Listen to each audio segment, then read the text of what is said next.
Assalamualaikum, halo teman-teman, ketemu lagi dengan saya TKI di Kota Riyadh, Arab Saudi. Hari ini saya hanya mau cerita atau berbagi pengalaman merasakan di lockdown 24 jam ya. Sebenarnya sih bukan lockdown yang seperti di negara Cina ya, seperti itu ya, yang lockdown harus di rumah seperti itu. Dan di sini saya mau berbagi pengalaman, mau bercerita ya. Karena saya juga mau bawa kamera keluar-keluar juga males, jadi ya hanya ini cerita aja di sini, dan semoga bisa menambah informasi bagi teman-teman semuanya. Nah, pertama kali Saudi kan tanggal 2 Maret sampai kemarin tanggal 7 April itu di Riyadh diberlakukan lockdown. Sebelumnya kan hanya jam 3 sampai jam 6 sore. Sebelumnya masih ya seperti itu ya, jam 6 pagi sampai jam 3 sore, salah sebut.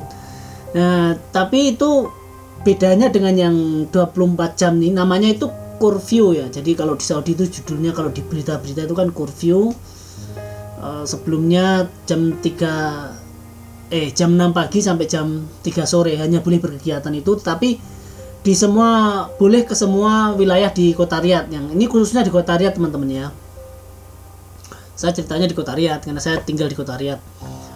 Nah, bedanya itu kalau di yang sekarang itu tidak boleh keluar dari hai-nya. Hai itu apa ya? Hai itu kalau kita mungkin, kalau kelurahan ya terlalu kecil. Mungkin kecamatan lah ya, kecamatan. Satu kecamatan itu jadi satu wilayah kecamatan tidak boleh keluar dari wilayahnya itu. Jadi hai, misalkan ada, kalau di kota kan ada Al-Aqiq, Hai Al-Aqiq, Al-Malka, Al-Mutamarat, kemudian Al-Karawan, pokoknya banyak lah ya. Nah, di situ misalkan saya tinggalnya di Al-Aqiq misalnya, saya tidak boleh keluar dari Al-Aqiq, seperti itu. Nah, apa namanya, saya kasih gambaran seperti ini ya. Ini ada peta gitu ya. Nanti saya kasih gambaran. Yang pertama kita buka Google Maps.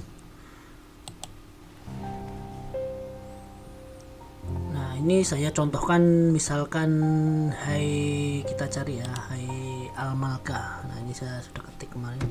Ketik aja Al-Malka. Nah, langsung ketemu. Nah, ini cerah, Al-Malka ini cerah, ini wilayah Al-Malka. Jadi satu kotak ini adalah wilayah Al-Malka. Kemudian yang di samping-sampingnya ini yang lainnya, jadi luar. Jadi ada Al-Malka, ada Al-Kirawan, kemudian ada Al-Yasmin, ini Al-Yasmin, kemudian ini ada Al-Aqiq. Kita perbesar sedikit. Nah, jadi menurut peraturan dari pemerintah Arab Saudi, lockdown dari semenjak tanggal 7 Maret itu yang 24 jam itu bukan berarti tidak boleh keluar. Jadi misalkan ini saya kasih contoh Al-Malka. Jadi orang yang di dalam sini masih boleh berkegiatan, misalkan belanja, beli, maksudnya berkegiatan itu belanja atau ke apotek atau ke tempat rumah sakit gitu ya. Belanja hanya boleh di dalam kawasannya ini. Jadi dia tidak boleh keluar dari kawasannya ini. Jadi misalkan dia ke sini tidak boleh, ke Al-Karawan ini. Nah, ini kalau ketahuan kena denda. Nah, di sini apa namanya, di dalam sini mereka boleh berkegiatan dari jam 6 pagi sampai jam 3 sore. Dibatasi seperti itu. Nah, ya, dan sebaliknya begitu. Kalau penduduk yang di sebelah sini misalkan ini Al-Yasmin tidak boleh ke Al-Malka. Seperti itu, teman-teman. Nah, kemudian apa namanya, kalau masalah belanja kebutuhan pokok itu masih bebas di Arab Saudi. Jadi bebasnya itu kita masih bisa keluar, walaupun hanya dalam satu wilayah, kita masih bisa belanja, masih bisa ke apotek atau ke rumah sakit gitu ya. Dan apa namanya, kalau kita terjadi apa-apa kita bisa telepon, nomornya di 937, nomor darurat. Kemudian semua biaya rumah sakit gratis, semua orang, jadi semua orang, nggak peduli itu Anda ilegal atau legal, apalagi yang warga negara asli Saudi, semuanya kalau kasus corona ini semuanya gratis di rumah sakit. Jadi jangan khawatir, kalau di sini tidak khawatir ya. Jadi misalkan kita ilegal sakit juga bisa ke rumah sakit dan tidak dihukum karena tinggal ilegal atau visanya ilegal. Sementara ini dari pihak kerajaan Arab Saudi mereka memberi kelonggaran, jadi dan juga diberi biaya gratis untuk rumah sakit. Dan untuk belanja itu ya untuk kegiatan-kegiatan dibatasi. Memang kalau kita belanja itu kita antri. Jadi yang masuk, jadi kalau misalkan satu toko itu ada batasnya berapa orang. Satu toko itu batasnya misalkan 100 orang di supermarket itu ya. Jadi dihitung nanti 100 orang. Nah, kalau sudah 100 orang, kalau kita yang lain mau masuk lagi, mereka harus antri. Jadi nunggu yang dalam keluar dulu, nanti yang di luar ini masuk. Jadi misalkan yang dalam keluarnya 2, berarti yang di luar nunggu ini masuknya 2. Kalau keluarnya 7 ya yang masuk 7, itu dibatasi seperti itu. Dan kemudian ada jaga jarak seperti itu. Tetapi memang ya namanya manusia, masih kadang-kadang juga mereka juga kadang mungkin melanggar atau tidak tahu, mungkin karena banyaknya orang lain-lain kepribadiannya ya. Jadi memang kadang-kadang itu ya agak deket-deket itu. Tapi makin kesini tuh sudah semakin sadar. Jadi sudah jaga jarak seperti itu. Kemudian untuk hand sanitizer gratis kalau kita ke tempat-tempat swalayan atau apapun toko, di situ biasanya ada sedia hand sanitizer. Kemudian ada masker gratis juga. Jadi kalau kita ke swalayan juga kita bisa mengambil masker gratis. Sarung tangan plastik itu namanya, itu juga bisa kita peroleh dengan gratis. Dan apalagi ya, untuk makanan ya itu kalau restoran sekarang tidak boleh duduk, jadi dibuka tetapi di depan pintu ada meja. Jadi kita pesan apa nanti dikasih, disuruh bawa pulang. Jadi dibungkus istilahnya kalau kita ya, dibungkus. Itu juga antriannya juga harus antri satu-satu seperti itu. Dan untuk kebutuhan pokok masih terjamin di Arab Saudi, terjamin kebutuhan pokok, tidak ada yang maksudnya sampai antri-antri itu tidak seperti biasanya, cuman agak dikurangin ya. Jadi dikurangin yang dibatasi, maksudnya ada batasan-batasan. Jadi tidak, dulu kan kalau belanja kita biasanya kan umpel-umpelan tuh apa? Kalau bahasa Jawa umpel-umpelan tuh ya, berdesak-desakan ya. Sekarang mah tidak. Jadi biasa.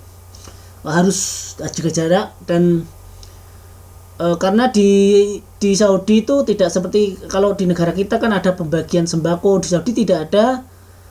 Di sini semua bantuan sosial itu lewat rekening. Jadi kalau pemerintah Arab Saudi memberi bantuan itu lewat rekening. Jadi tiap orang Saudi itu punya rekening. Jadi dia ketika ada bantuan sosial, pemerintah langsung menyalurkan lewat rekening. Jadi dia transfer. Karena apa? Karena kalau kita sekolah, orang Saudi sekolah itu dia dapat namanya dapat tunjangan itu ya. Nah, tunjangan itu lewat rekening. Kemudian sampai dia dewasa, mungkin ada program pemerintah, semuanya lewat rekening. Jadi itu sangat mudah di Arab Saudi untuk menyalurkan bantuan. Jadi tidak ribut-ribut seperti di negara kita ya. Dan juga uangnya juga ada. Dan tidak ribut. Di negara kita kan ribut, masalah bantuan aja ribut semuanya. Karena memang negara kita terbatas ya keuangannya. Dan ya itu teman-teman ya, jadi pengalamannya itu di curfew-nya 24 jam itu bukan berarti kita diam di rumah selama 24 jam, tidak. Kita masih bisa beli barang-barang kebutuhan pokok dari jam 6 pagi sampai jam 3 sore, itu diberi waktu. Tetapi yaitu di satu wilayah saja. Jadi satu wilayah saja, tidak boleh keluar wilayahnya lain. Kalau di sini itu namanya hai wilayah apa? Hai itu ya kecamatan itu ya, mungkin kecamatan lah ya, seperti itu. Dan tidak ada juga masih tertib.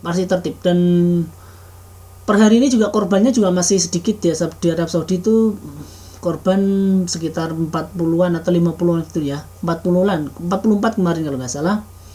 Bandingkan dengan negara kita sudah 300 orang lebih ya. Jadi perbandingannya sudah jauh, dan di sini alhamdulillah masih terkendali, dan pemerintah Arab Saudi juga sangat sangat